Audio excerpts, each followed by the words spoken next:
Hi there, students. Rapprochement. Rapprochement. I have heard this pronounced rapprochement as well, so I think that's also possible, but I would prefer the French pronunciation. So let's see. Rapprochement, a noun, countable and uncountable.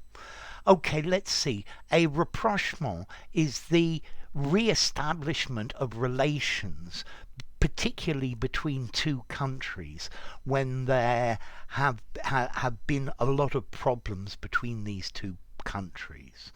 So, for example, there seems very little sign of a rapprochement between North and South Korea. Or maybe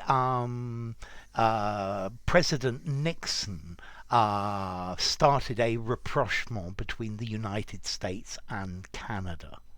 Okay, so this is the re-establishing of good or better relations between two countries.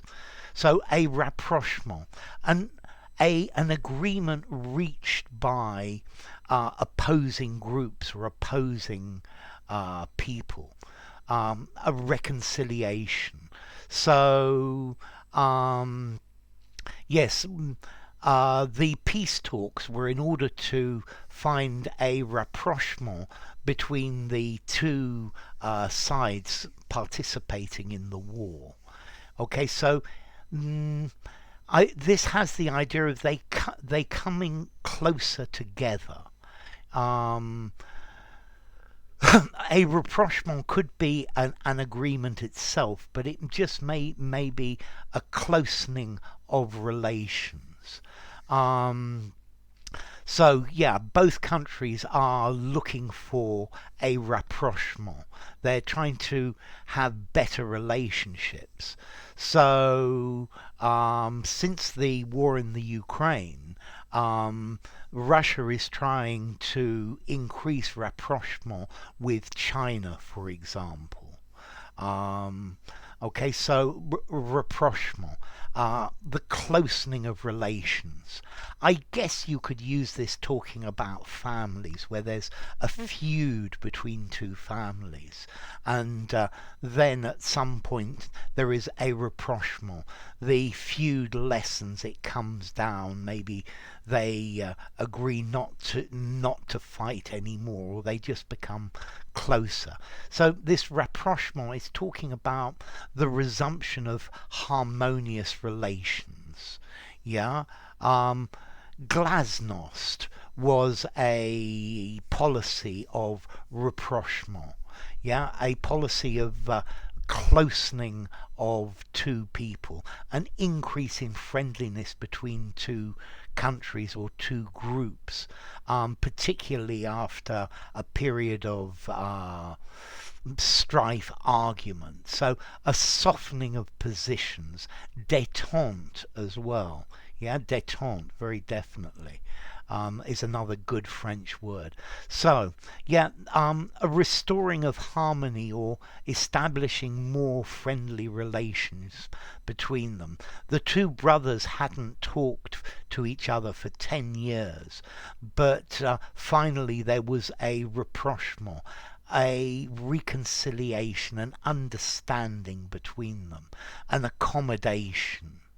Yeah. So yes, there was a huge court case between the two companies, but after some years there was a rapprochement, and they moved closer together. They had better relations between the two. So I think over recent years there's definitely been a rapprochement between the United States and Cuba, for example. I also think there's been a lot of rapprochement between China and the West. I think the relationship has come a long way, but I think there's probably still more to do. Okay, this word is of French origin. Yeah, it's borrowed directly from French, from réapprocher, to approach again, to come closer. Yeah, from approcher, to come close. to come closer, which itself comes from Latin approprio, add to, and proprio or propre, near. Okay, so too near, coming nearer. Yeah, so a rapprochement. You may hear people say a rapprochement. That sound grates on my nerves a bit, but I think it's probably acceptable, although I wouldn't recommend you using it. So a rapprochement, a closening of relations where two groups that have been warring or arguing come closer together. Enough. If you enjoyed the video, give it a rating, subscribe to my channel, and I'll see you soon. Bye for now. A rapprochement, a rapprochement.